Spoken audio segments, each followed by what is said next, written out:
ว่าได้เอ้ยกับมันกับตุกก่อนนี่ก็โทรลิ้นกันทุกมื้อบ่ก็โทรคุมื้อโทรมาคุมื้อนะ ส่วนหลายตุกก่อนบ่โทรมา แม่มีแต่ตุกอนแล้วข่อยบ่มีเงิน โอ้ มีเงินก็บ่ได้โทรแล้ว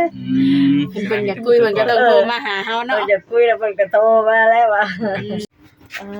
สบายดีเด้อ โดยสบายดีเด้อ สบายดี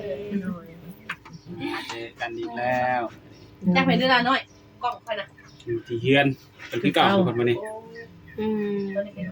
อยู่เพื่อนอยู่ซ่านเนาะ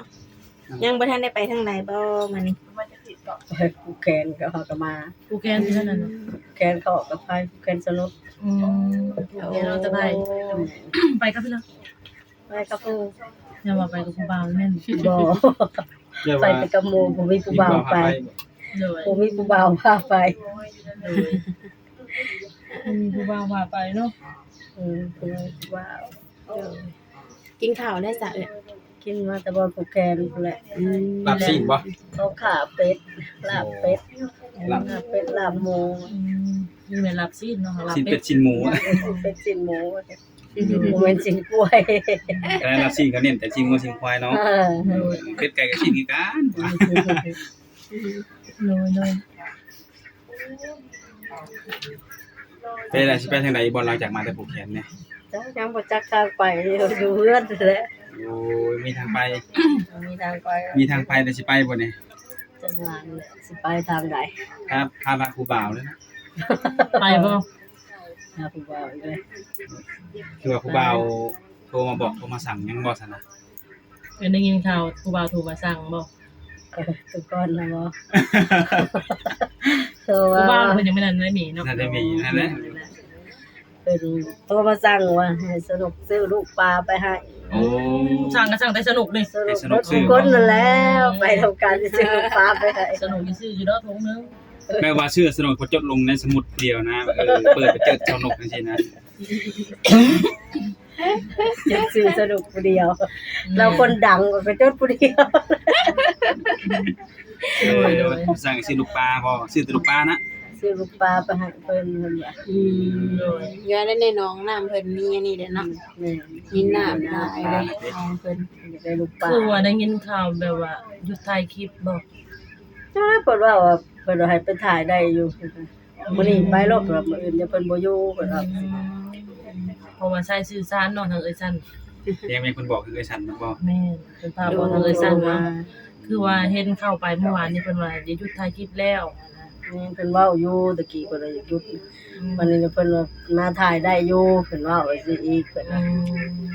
มื้ออื่นแล้วบ่ได้เพิ่นว่าเพิ่นสิไปเวียกเพิ่นว่าสินะไปมื้อนี้ไปได้มื้อนี้ โดย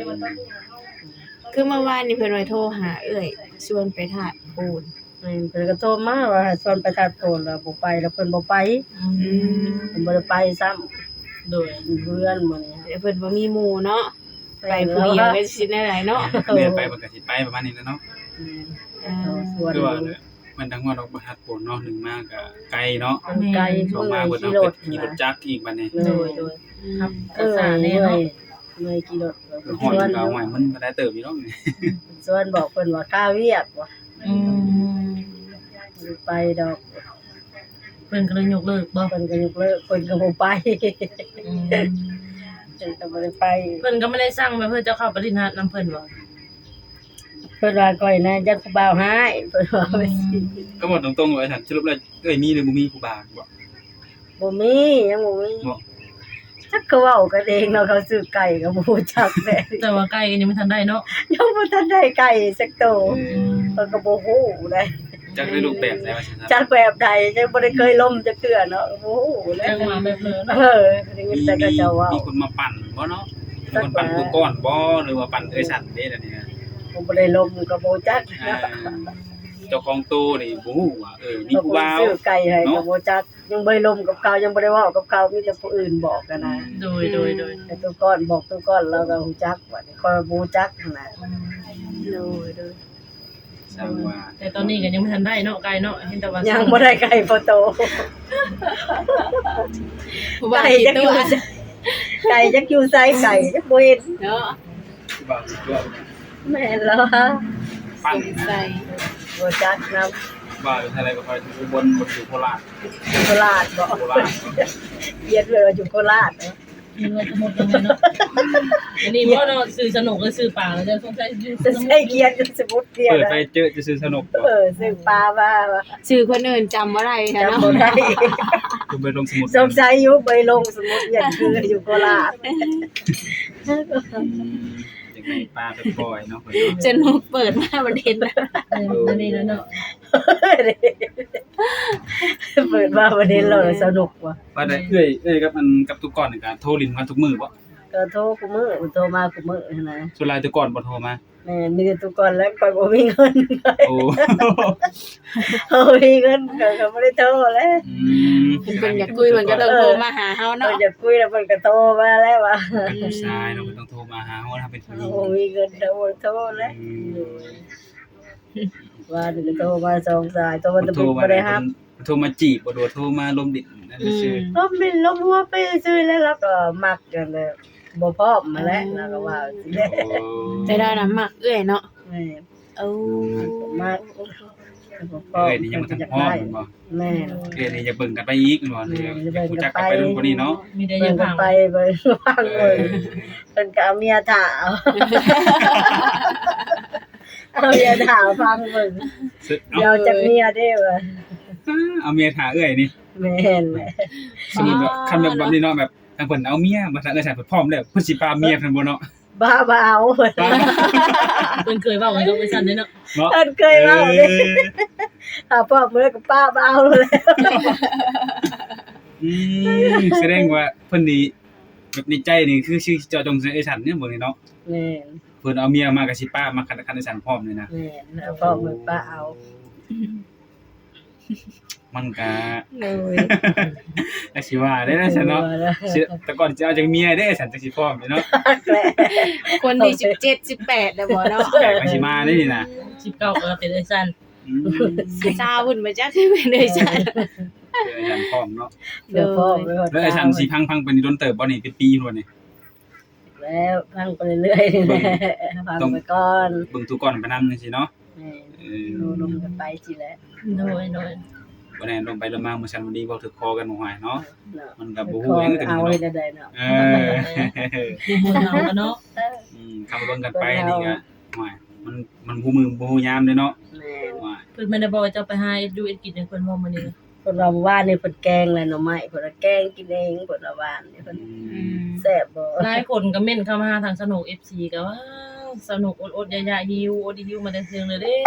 เข้าแต่หน้าประตูก่อน บ่ซื้อหยังไปให้นั่นบ่ แม่น เจอกันแล้วจ้ะเจ้าก็ซื้อหยังไปแน่นำก่อนมาไปกินแต่น้ำลาวอ่ะ แม่นว่าตอนเฮาซื้อไปน่ะเพิ่นมีเห็นได้เพราะว่าตอนนั้นน้ำตาเพิ่นหมู่เด้ตอนที่เฮาเอา เครือของให้นะบ่ แม่นฮู้ก็คือแบบว่าฮู้ทั้งเพิ่นก็โน้ได้แม่นว่าแม่น มันบ่ได้ยินว่าเอาแต่ก่อนนี่เนาะเอามันตามชื่อมาฝากเนาะแล้วก็บ่ได้ยินแล้วเนาะ บัดไหนบัดตอนยังบ่ได้ถ่ายว่านี่ จุดตัวที่ว่าเฮาซื้อของต้นไปเฮ็ดทางประตูเพิ่นเนาะหรือว่าบัตรเบอร์หรือว่านั่นนี่น่ะ เอาต้องถ่าย เพราะว่าเพิ่นหลิวตอนนั้นน่ะแม่นเพิ่นเห็นแต่ตอนแม่นเพิ่นเห็นแต่ตอนเฮาไปกินข้าวได้ แม่นที่มาที่ไปเพิ่นก็ยังไม่ได้เบิ่งแต่ต้นจนจบหันนะ แม่น แต่ยาเพิ่นเนาะอันนั้นก็มันเป็นเรื่องปกติคันไม่ได้เพิ่นเบิ่งก็วิวเฮาก็คือสิมีไปได้ดีหันนะทางสนุกก็อดมาหลายแล้ว เพราะว่าถามสนุกว่าอยู่นานี่ไม่ได้เอ็นนาบ่คือว่าไปจอบกินแต่ข้าวตู้ก้อนแบบซี่หันนะเพราะว่าตอน ไม่ ที่ ตื้อเข่า แม่นเพราะว่าเฮาเข้าไปทุกมื้อเนาะเฮาเข้า ไม่ ไปทุ ตื้อก มื้ เข่า อ ไปว่าหิวเข่ากูมือ ทุกมื้อเราก็ต้องถือแนวของต้นไปหาเราเนาะก็คือคลิปที่ผ่านมาคือคลิปบ้าแรกเนาะทางเข้าพัดทางรับส่งรับซีนเฮาก็ซื้อเข้าไปต้อนเพิ่นเป็นเรื่องปกตินะแต่ว่า FC เพิ่นน่ะบางคนก็เข้าใจบางคนก็เห็นเพราะว่าเพิ่นเบิ่งคลิปจบเด้ คนหลิวอะ แม่นบางคนนี่แต่ว่าเพิ่นผู้มาเม่นของสนุกนี่คือสิแม่นเพิ่นหลิวหั่นนะเฮาก็ต้องเข้าใจเพิ่นก็บ่ขอบใจเนาะที่ว่าเพิ่นหลิวแต่ว่าเพิ่นมาเม่นเฮาบอกง่ายๆก็คือมื้อนี้ก็คือเฮาสิซื้อปลาเข้าไปให้เพิ่นนี่ก็คือเต็มใจซื้อเข้าไปให้เพิ่นเนาะเพิ่นอาจจะมีกล้าเบิ่งคลิปตัวนี้ก็คือสิหลิวอีก หลิว เอา แต่ยาเพิ่น สงสัยเอาห่อต้องเอาขึ้นดาบปกหรือเปล่าวะ แม่น หอนยังกินเป็นเสื้อ เอาเพิ่นจะพวกเพิ่นก็เพี้ยนได้เพอเพิ่นอันนี้เพิ่นหมู่เนี่ยสายตาเพิ่นสั้นเด้เฮาต้องเข้าใจเพิ่นหั่นนะ ซะ แม่นบางคนก็มาเบิ่งคลิปเฮาก็มีเมนไลน์ก็คือกำลังใจเนาะปล่อยเว้าแต่ว่าอันนี้ก็เอิ้นบุกเอิ้นบักเฮาก็มีเยอะหั่นนะ เพิ่นว่าเฮานี่ติทีมงานเฮานี่ว่าทายแล้วเว้าแต่คำเก่าเพิ่นผู้เว้าหลายคำมาเม่นแต่อันเดียวโดยแต่อยู่นี่แหละแม่นสนุกฮู้เพิ่นอยู่แล้วก็ไม่ได้หายไปเครียดเพิ่นได้แต่มื้อนี้นั่นน่ะซื้อปลานี่ก็จะได้โทรแจ้งเพิ่น ได้เนาะ แม่นเฮาต้องโทรแจ้งเพิ่นได้โทรอันนี้ซื้อปลาซื้อนั่นซื้อนี่ มีเบอร์มีเพจมีไลน์เพิ่นบ่ ก็เอานำมื้อนี้แหล้วเนาะอาจจะถือหรือไม่ถือหรือว่าเม่นบอกเพิ่นนั่นแหละ ซื้อเข้าไปเด้อเด้อ เป็นบอกเกินแล้วแม่น เป็นบอกเกิน โดย ปลาเพิ่นบ่ได้บอกว่าเพิ่นอันต้องเป็นปลาหยังปลาหยังวะนะชื่อเป็น เพิ่นบ่ได้บอกเพิ่นมีแต่ว่าซื้อลูกปลามา เพิ่นซื้อ ซื้อบ่ตุกปลา แม่นเพราะว่าเพิ่น มี เฮา จิกชนิดเด้อเนาะ อะไรชนิดเด้อ เพราะว่าเพิ่นเฮาซื้อปลาเข้าไปปล่อยนี่ก็บัดยามนั้น บ่ได้สนุกแล้วไปกินออกซื้อก็ยังสนุก สนุกจังเศร้าๆแล้วเนาะคือว่ากินจนล่าสุด ไปคุมมีแต่กินต้ม เอาไปเลยก็กินแต่ต้มปลาดิ ดู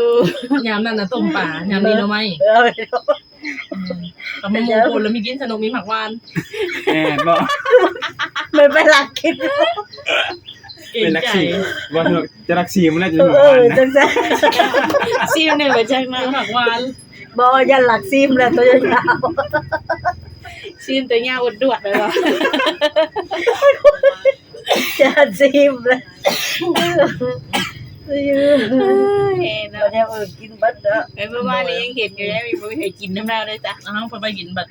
เนาะบัดดงหนาจังหน่อยนี่แบบ ปัดน้ำมงหมดเนาะ แม่ เออบ่ได้กินเลย แต่ของสนุกยังมีอยู่ในตู้นะแต่มีเป็นแบบนี้ เออมีในตัว อันนี้มีกับแล้วนะทุกคนได้มี แล้วจะได้ตัวก่อน เพราะว่าแบบทานสนุกเสื้อกะทิหั่นน่ะแล้วก็ตาเสื้อเบอร์ตองกล้วยพร้อมแต่ว่าไม่ได้แบบตา ปลา เสื้อ โต โต๊ะ บัด มันจะเป็นแทนดิ้งอย่างนะไม่ได้เป็นปั้นนั่นน่ะสูตรแต่ละคนไม่คือกันเนาะ โดยแม่นแหละอันนี้ก็มีแต่ว่าทางภาคเอ้ยซั่นเนาะเพราะว่าเพิ่นก็สร้างความมาทางเอ้ยซั่นน่ะนะคันไปส่งปลาให้เพิ่นนี่เจ้าก็ไปบ่มื้อนี้นะ วางแล้วไปบ่หรือได้ นั่นแหละตัวกอคิดฮอดอยู่ไปให้เราก็มีกำลังใจเนาะ โดย อืม แต่เฮาก็เข้าใจเพิ่นได้เนาะบางครั้งเพิ่นก็ไม่ได้มุ่งกินข้าวหั่นนะ คิด คัน ว่า เฮามีกินก็คือว่าโพดเนาะเพิ่นหาให้กินเนาะเพิ่นส่งกินข้าวเฮาก็แล่นเฮาหั่นนะ มองมุมหนึ่งก็คือแบบใดว่าเฮานี่รังเกียจเพิ่นเนาะแบบนี้นะบ่เห็นบ้างกับเพิ่น แต่ว่า FC เพิ่นก็มีเข้าใจเนาะคือส่งงานบุญตลอดเนาะคือว่าสนุกทัวร์กับเราตอนนั้นนะกับมีกับทีมงานเนาะทัวร์กับเราบุญงานบุญบังไผนี่ คุณลองไปเลย เพราะว่าเพิ่นมีไอ้น้องปองปลายลายหั่นนะบ้านนั้นน่ะ ใส่ไปกิน แม่นถ่ายคลิปเลยเพิ่นก็มาเม่นได้ว่าผู้สนุกกับเฮาแลดีว่าอยู่เอิ้นมันได้เอ็นหน้าบ่ไปจอกินแต่ข้าวเพิ่นคน ยันเหมือนความเราไปจักตัวก่อนปลาไปหากินข้าวอยู่บ่เดือนบุญ ที่เพิ่นบ่คือที่บ้านเฮาอ่ะ โดยเพิ่นเฮาขึ้นน่ะเพิ่นต้องได้หย่อค่ะ มาได้กันแล้วนะทำไปบุญบังไฟจังจะกิน แต่ก็ญาติเราไม่ได้ถือซาเพิ่นขอบใจเพิ่นที่เพิ่นมาเม่นเฮา เพิ่นบ่ได้กินข้าวเด้ เพิ่นบ่ได้กินเลยเพิ่นก็เม่น บ่เชื่อ ก็ ว่า บ่ กิน ได้ ก็บ่ กิน ชวน คือ เนาะ เพิ่นก็บ่เม่นแหละ บ่ได้กินนำ เนาะ แต่ก็ไม่ได้ซีเรียสนะเฮาไปหา เพิ่ เพิ่ น น ไป ก็ เฮ็ดหยังเนาะ เฮาเข้าไปหาเพิ่นเฮาก็โมนแล้วก็มีความสุขพร้อมนะเพิ่นตลกเฮาก็ไปหาลิ้นเนาะ แม่ เหนื่อยอาญาเพิ่นเนาะหาลายอยู่สมาปิเว้ามันนี้ซื้อปลาไปก็ เอ้ยซั่นเว้าหลานได้ว่าซื้อไปก็สนุกได้แล้วกิน ต้องช่วยได้ ถ้าว่ากันว่าซั่นๆมีเว้าหลักก็ย่านเพิ่นนั่นแหละว่าซื้อไปปล่อยเองกินเอง ต้องชื่อไปไล่แล้วสันติ ต้องซื้อไปได้บ่เลยไปตึกแขน ซื้อลายหรือมีลายตรงหนึ่งก็มันมี10ตัวเนาะ โอ้โห เพื่อ เอา เพื่ เพิ่ อน ผ่านดึงหมดเลย เพื่อฮอนเดือน12ก็ไข่เอาแม่แพ้ลูกเด้ มันบ่ไกล ชื่อเพิ่น เด้ เป็น อ ไทยบ่ ซื้อเพื่อมันไข่เด้จ้ะ ต้องนะเด้อป้าตัวแม่ละซะเด้อ โดย เต้าเสื้อแม่ไข่รถเป็นยังซะ ตัวใหญ่เด้อมันไข่เนาะข้าง ไปมันจะออกลูก เลือดไว้นั้นใจ โดย ไปแล้วมันออกลูกได้มันไข่เลย ไปแล้วทิ่มลงแล้วเนาะแต่คนกันยังเอาผู้สาวกันยังได้ไข่เลยเนาะ ก็ได้ย้ายทางเอาคนก็สิตกเลยนะ